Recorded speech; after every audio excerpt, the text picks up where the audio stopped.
নমস্কার বন্ধুরা, আমার জেকে অ্যাস্ট্রোলজিতে আপনাদের স্বাগত। বন্ধুরা, প্রতিদিনের মতো আজকেও আরেকটি নতুন ভিডিও নিয়ে চলে এসেছি। আজকের আলোচনার বিষয় 2024 সালের জুলাই মাস মকর রাশির জাতক বা জাতিকাদের কেমন কাটবে তার একটি স্বল্প ধারণা আপনাদের কাছে তুলে ধরব। তাহলে চলুন বন্ধুরা, এই মাস আপনাদের কেমন কাটবে তা নিয়ে আলোচনা করা যাক। আমার এই ভিডিওগুলি যদি বন্ধুরা আপনাদের কাছে স্বল্প হলেও উপকারে লেগে থাকে তাহলে আমি নিজেকে ধন্য মনে করব। তাহলে চলুন বন্ধুরা, জেনে নেওয়া যাক এই জুলাই মাস আপনাদের কেমন কাটতে চলেছে।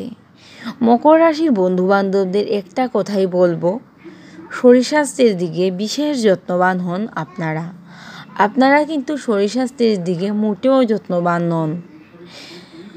মকর রাশি জাতক বা জাতিকাদের এই মাসে জ্বর, সর্দি, কাশি, মাথা যন্ত্রণা, পায়ে ব্যথা, পেটের যন্ত্রণা, কোমরের যন্ত্রণা, বিভিন্ন ব্যথাজনিত কারণেও কিন্তু মকর রাশি জাতক বা জাতিকাদের ভুগতে লক্ষ্য করা যাবে এই জুলাই মাসে। খুব যদি বেশি আপনাদের সমস্যা হয়ে থাকে তাহলে কিন্তু অবহেলা না করে অবশ্যই চিকিৎসকের পরামর্শ নেবেন মকর রাশির জাতক বা জাতিকারা। এমনিতে মকর রাশির জাতক বা জাতিকাদের এই জুলাই মাস অত্যন্ত শুভ বলা যেতে পারে, কিন্তু শরীর স্বাস্থ্যের দিকে আপনাদের কিন্তু মাসটা খুব একটা শুভ বলবো না। মন মানসিকতাও কিন্তু আপনাদের এই মাসে মোটামুটি ভালোই থাকবে। মনের মধ্যে আপনারা একটা এনার্জি পাবেন, আনন্দ উপভোগ করবেন এই মাসে মকর রাশির জাতক বা জাতিকারা। এই মাসে পরিবারে শুভ অনুষ্ঠান হবারও কিন্তু প্রবল সম্ভাবনা দেখা যাচ্ছে মকর রাশির জাতক বা জাতিকাদের। আপনাদের বাড়িতে কিন্তু এই মাসে নতুন অতিথিরও আগমন ঘটবে। আপনি যদি মকর রাশির জাতক বা জাতিকা হন তাহলে বলবো এই মাসে আপনাদের বিশেষ ক্ষেত্রে কিছু শুভ পরিবর্তন লক্ষ্য করা যাবে। যেমন ধরুন, এই মাসে কর্মক্ষেত্রে যথেষ্ট উন্নতি করতে পারবেন মকর রাশির জাতক বা জাতিকারা এই জুলাই মাসে। এই মাসে মকর রাশির যে সকল জাতক বা জাতিকারা সরকারি বা বেসরকারি চাকুরির চেষ্টা করছেন, আপনাদের কোনো কাজের প্রয়োজন কিন্তু কোনো মতে কোনো কিছু করে উঠতে পারছেন না, অর্থের প্রয়োজন, কোনো কাজও পাচ্ছেন না, আপনাদের কিন্তু কর্মপ্রাপ্তি হবার একটা সম্ভাবনা দেখা যাচ্ছে বন্ধুরা। এই মাসে মকর রাশির জাতক বা জাতিকারা যদি চেষ্টা করে থাকেন, আপনাদের কিন্তু অবশ্যই যে কোনো ছোটোখাটো হলেও কর্মপ্রাপ্তি হবার সম্ভাবনা থাকছে এই মাসে। মকর রাশির যে সকল জাতক বা জাতিকারা প্রতিযোগিতামূলক পরীক্ষার জন্য নিজেকে তৈরি করছেন, আমি বলবো আপনাদের চেষ্টা চালিয়ে যান।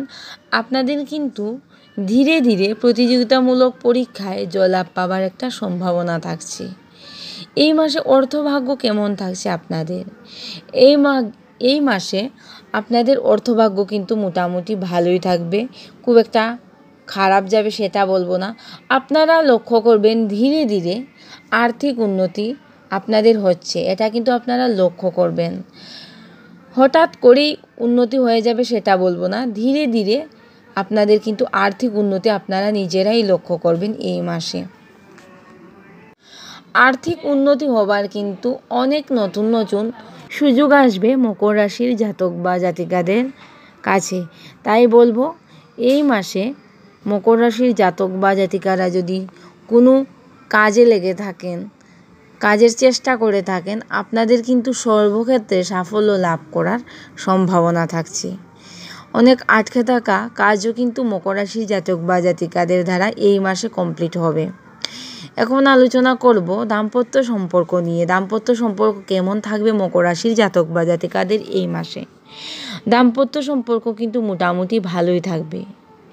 মাঝে মধ্যে কিছুটা ভুল বোঝাবুঝি হতে পারে তৃতীয় ব্যক্তির কারণে, সেটা যাতে না হয় তাই বলবো একটু বুঝে শুনে চলার চেষ্টা করবেন মকর রাশির জাতক বা জাতিকারা।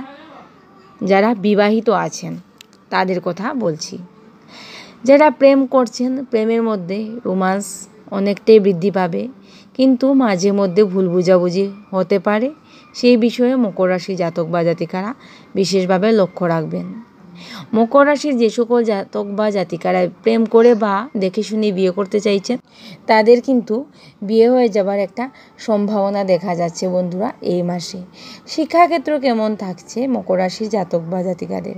শিক্ষার্থীদের বলবো বন্ধুরা, বিশেষ মনোযোগের প্রয়োজন এই মাসে। প্রাইমারি শিক্ষার্থীদের কথা বলবো, এই মাসে বিশেষ মনোযোগের প্রয়োজন। কোনো না কোনো বিষয়কে কেন্দ্র করে কিন্তু মনোযোগ বসতে চাইবে না। তাই বলবো, রেজাল্ট ভালো করতে হলে কিন্তু বিশেষ মনোযোগের প্রয়োজন তোমাদের। উচ্চশিক্ষার জন্য যারা বাইরে যেতে চাইছেন বা বাড়ি থেকে কিছুটা দূরে যেতে চাইছেন, তাদের জন্য মাসটা কিন্তু মোটামুটি শুভই বলা যেতে পারে। মকর রাশির যে সকল জাতক বা জাতিকারা অর্থ ইনকামের জন্য বিদেশে যেতে চাইছেন, তাদের জন্য কিন্তু মাসটা অত্যন্ত শুভ বলা যেতে পারে। মকর রাশির যে সকল জাতক বা জাতিকারা সন্তান নিতে চাইছেন, অনেক দিন ধরেই সন্তান নেবেন বলে ভাবছেন, কিন্তু বিভিন্ন বাধার সম্মুখীন হচ্ছেন, আপনাদের বলবো আপনারা কিন্তু অবশ্যই চেষ্টা করতে পারেন, আপনারা কিন্তু শুভ ফলই পাবেন। এখন আলোচনা করব ব্যবসা বাণিজ্য নিয়ে। মকর রাশি জাতক বা জাতিকাদের ব্যবসা বাণিজ্য কেমন যাবে? এই মাসে ব্যবসা বাণিজ্য খুব একটা ভালো যাবে সেটা কিন্তু বলবো না। মোটামুটি লাভবান হবেন মকর রাশির জাতক বা জাতিকারা এই মাসে ব্যবসা বাণিজ্যে। খুব একটা লাভবান না হলেও চলতে পারবেন। যারা নতুন ব্যবসা শুরু করছেন, তাদের জন্য মাসটা মোটামুটি শুভই, আপনারা কিন্তু নতুন ব্যবসা শুরু করতেই পারেন। মকর রাশির যে সকল জাতক বা জাতিকারা অনলাইনে বিজনেস করছেন, তাদের কেমন যাবে মাসটা? যারা অনলাইনে বিজনেস করছেন, তাদের জন্য কিন্তু মাসটা যথেষ্টই শুভ বলা যেতে পারে বন্ধুরা।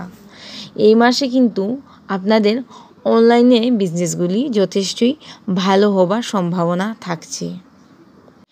এই মাসে মকর রাশির যে সকল জাতক বা জাতিকারা বাড়ি গাড়ি জমি জায়গা কিছু কিনতে চাইছেন, তাদের জন্য কিন্তু মাসটা শুভ বলা যেতে পারে। আপনারা কিন্তু এই কাজগুলি অবশ্যই করতে পারবেন এই মাসে, তেমন কোনো সমস্যা নেই বন্ধুরা। এই মাসে মকর রাশির জাতক বা জাতিকাদের পরিবারের ভাই বোনদের সাথে কিন্তু সম্পর্ক খুব একটা ভালো যাবে না। ভাই বোনদের সাথে কিন্তু সম্পর্ক যেমন ভালো যাবে না, এই মাসে ভাই বোনদের শরীর স্বাস্থ্য কিন্তু খুব একটা ভালো যাবে না মকর রাশির জাতক বা জাতিকাদের। মায়ের সাথে বলুন, বাবার সাথে বলুন, সবার সাথে কিন্তু সম্পর্ক ভালো যাবে, কিন্তু ভাই বোনদের সাথে কিন্তু খুব একটা ভালো সম্পর্ক থাকবে না মকর রাশির জাতক বা জাতিকাদের। তো বন্ধুরা, আজকে এতটুকুই। আপনারা খুব ভালো থাকবেন, সাবধানে থাকবেন। নমস্কার।